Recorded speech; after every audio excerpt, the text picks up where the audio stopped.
panelist. Great discussion, but very wide-ranging. I am a visiting fellow here. I am Ajay Nirula here. I just wanted to get a quick response from both of you. I saw a documentary on Netflix, The Great Hack. I haven't seen it yet. It's on Cambridge Analytica's role. No spoilers. No, I know it's So it is on Cambridge Analytica's role in the Trump elections and in the role the personal data played. So it is a huge question, not these things that we've discussed. Of course, as such, they affect us, but democracy, how it is affected.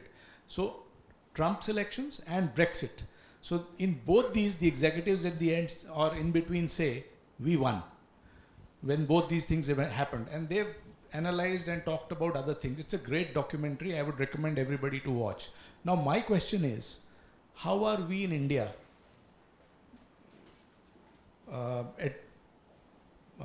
placed to address that risk, where even your huge democratic elections and things like that, digital data, it's a larger question. How is that being addressed by this Sri Krishna committee, where you say certain principles are there? How is that being addressed? That is to you. And for you, where Cambridge Analytica's role has been addressed by the Senate Judiciary Committee in US and everywhere, and those people were called there. Is there anything that the US has done to address that kind of a risk where voters can be influenced to bring in election results? Thank you. Great question. We could probably spend an hour on this. But so just very briefly, the way, and I'll just give a bit of a background and then get into the specific questions you asked me. I mean, essentially, Facebook sells ads. Facebook sells ads that are fine-tuned to you because of what they know about the way you behave. Now, if I can take a system which was intended to target ads in the most efficient way, because the holy grail of advertising has been target it specifically to you. And if I take a system and manipulate it such that it's used for a purpose that was never contemplated by the person who created it, we can certainly have pernicious results. And the reason I'm saying this is because this is true of any technology. You can find ways in which to take technology. Smart people will always use a basic technology framework to achieve their ends. And that is something that is very hard for anyone to regulate except after the fact. So to the question you raised specifically to me, India doesn't yet have a data protection law. We're probably the last country in the world to have a data protection law, and we still don't have a data protection law. Every other country in the world has a huge machinery that is built around data protection. In the EU, you've got data protection authorities in every country, and they've got huge offices to deal with this. If and when the data protection law comes into force, we're going to have to build that from ground up. Now, the EU organizations have been around for 30 years. We are going to start now. Any organization, in order to be able to deal with something like Cambridge Analytica, needs to have 30 years of experience at dealing with this if they are to have any hope of success. We're going to need to ramp up really quickly to get to that level of expertise. And so up until that happens, I'm very scared for us, because we will be targeted and there will be other sorts of issues that are going to come that, I mean, Cambridge Analytica is something that we know, and so we're thinking about it. I'm worried about those issues that we don't yet know. Absolutely. So there could be cases. So let the others. Yeah, I think when Mark Zuckerberg started his Facebook, he didn't know what he was getting into. He thought it would be a nice expanded friends chat place, social network, but he really got more than he could chew. And it's also, like in any democracy, there's a problem between free speech and this one. So even though you know that it is fake, it's hard for you to come down on it because you could get the counter reaction to that one. So I don't think we'll ever be able to eliminate fake news and those kinds of things from our future elections. So one of the main things I would think is informed voter.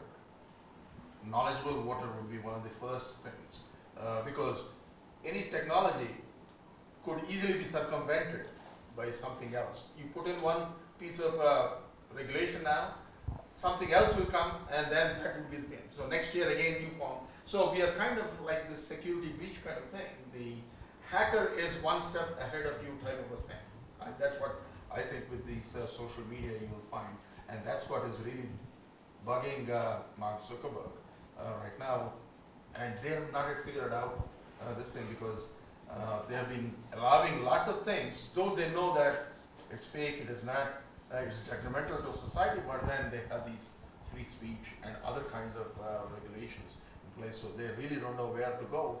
In a sense, they're between a hard and a rock place. That's one of the things you're finding. And that is not unique to Facebook. Any other social media entity would have similar kind of thing, given the kind of a user base they have. Not 1, 2 people, but 2 billion, 3 billion user base. And it's very hard to control that. Yeah, thank you to all for all your insightful views. My name is Akash. I work with Niti Aayog as a young professional. My quick question to you is, should governments declare go and no-go zones in terms of job losses? Like should they announce like a phased timeline that, okay, autonomous vehicles will not come in for another 15 years, like drones will not be used for deliveries for the next 20 years.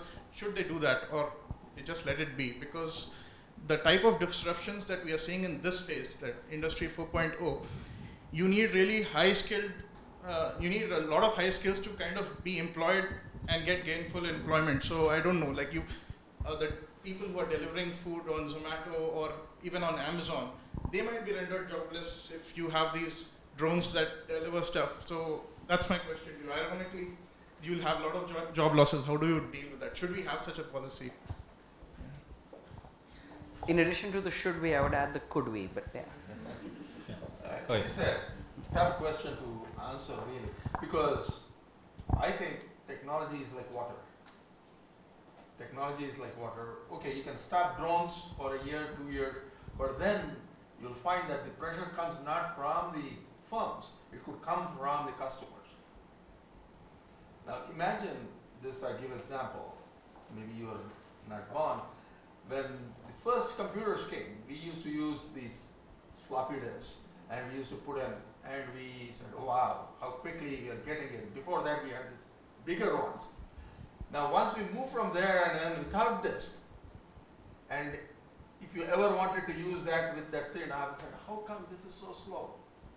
What has happened? Your brain wiring has changed, where you could live with 1 minute upload.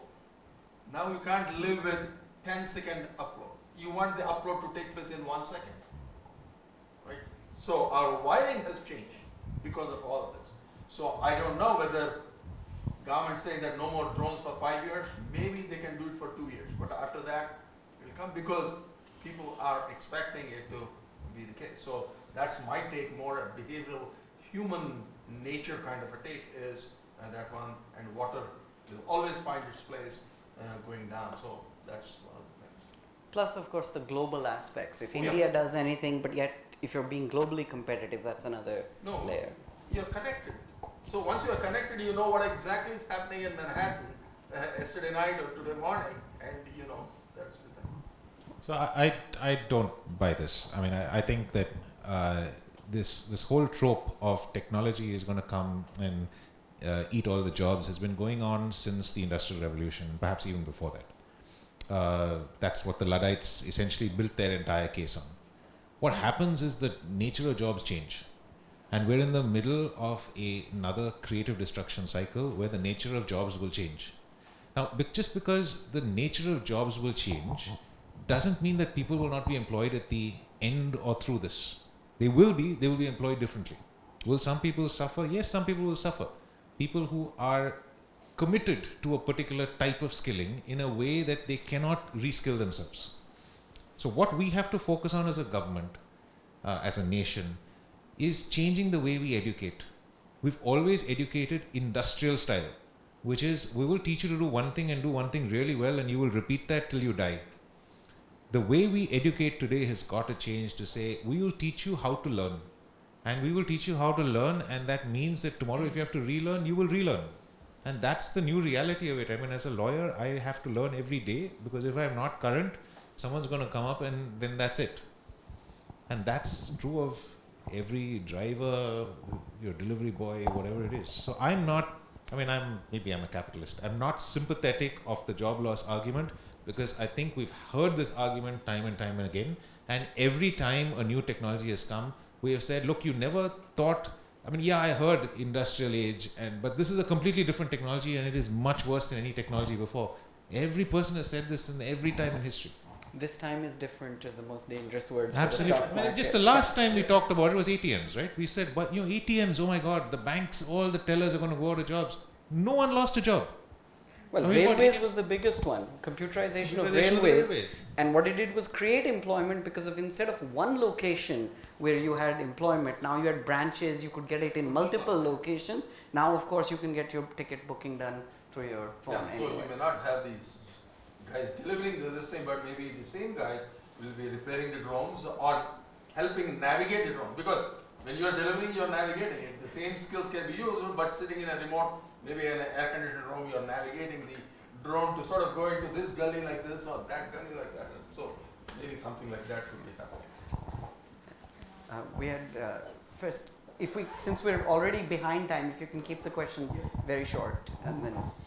Thank you very much for the enriching. I am Sagar. I do online media, so every news remains there for about 36 hours, because when you come across from America to Australia or New Zealand, it is about 36 hours that everything remains intact.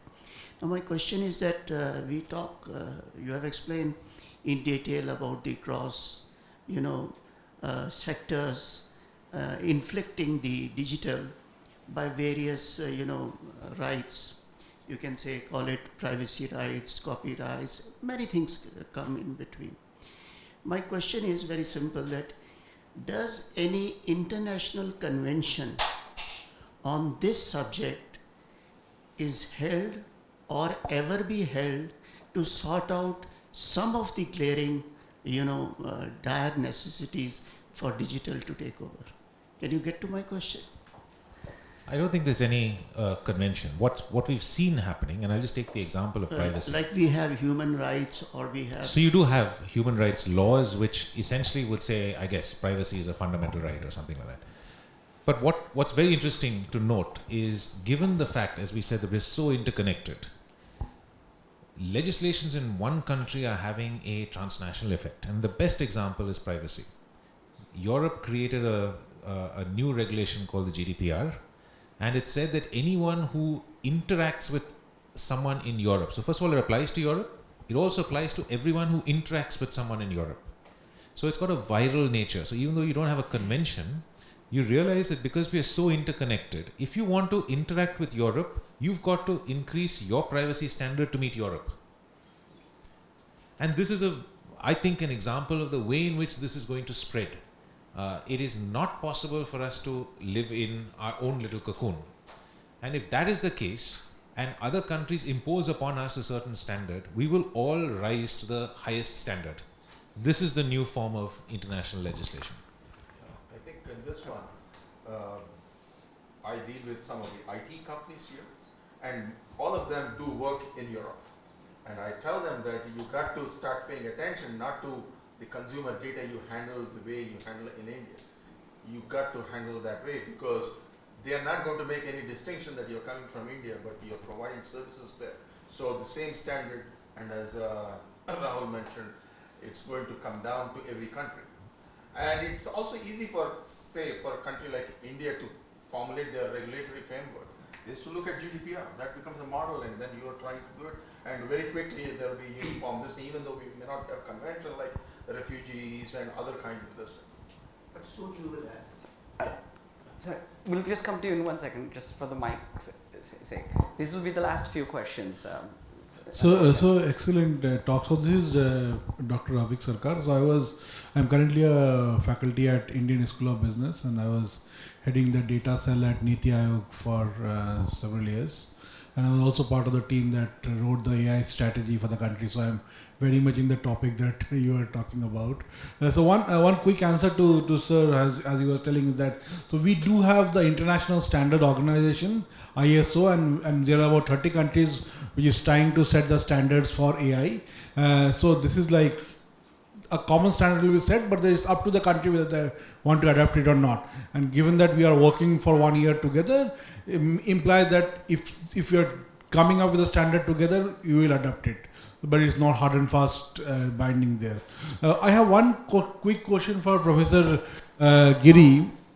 The numbers that you showed from the BCG consumer expenditure were very, very nice. I was also very happy to see.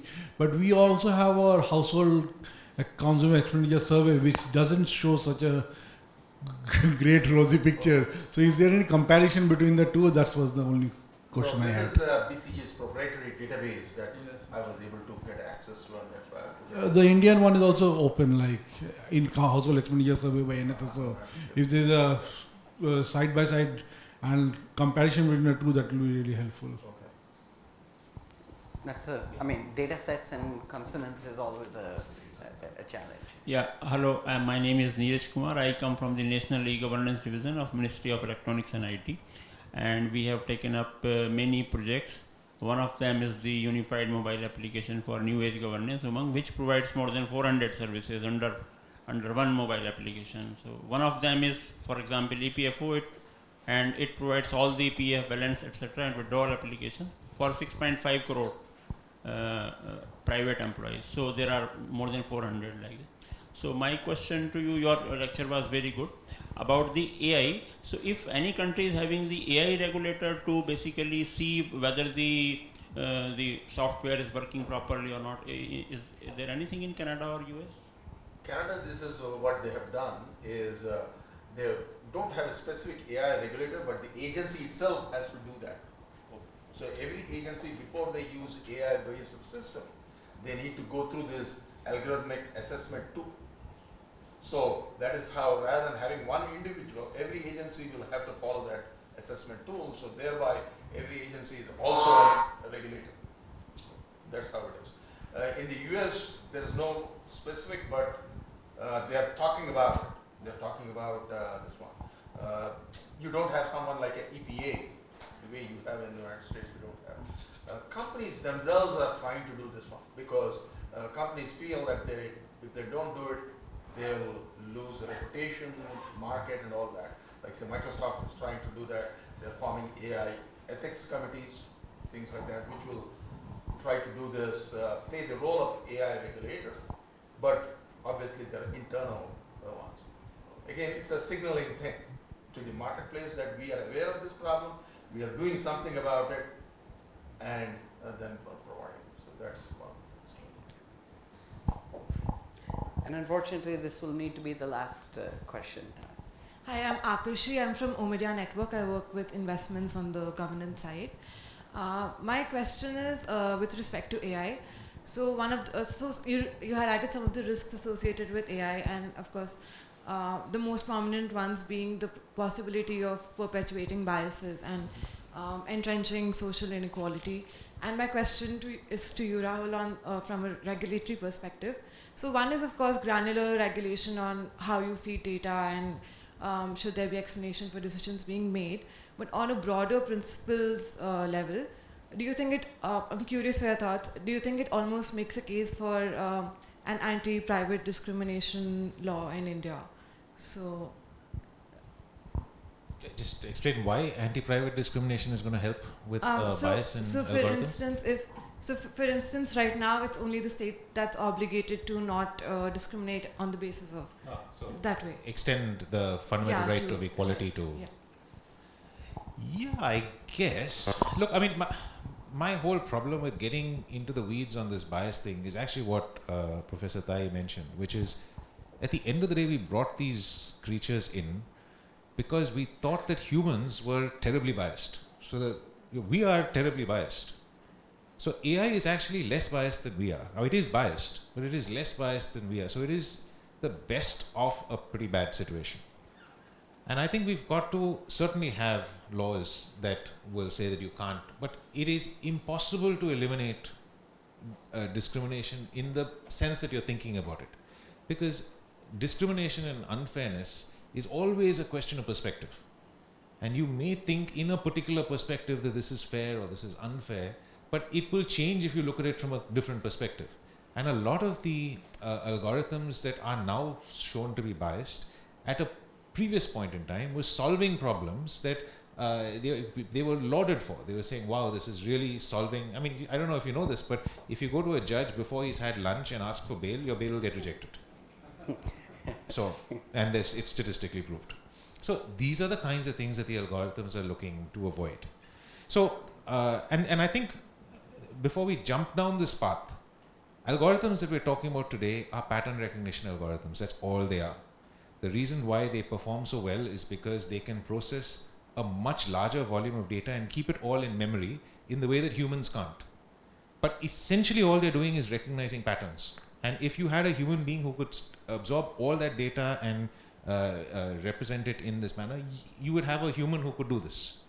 What is coming is causal algorithms, causal AI, where they are asking the question why. Now, no machine can do that yet. It's what humans do every day. It's the reason why we saw a round thing rolling down a hill and we said, look, why don't we take that round thing and attach it to a plank and then we've got a cart. No AI can do that. But when we get that, we're going to have a whole different set of problems.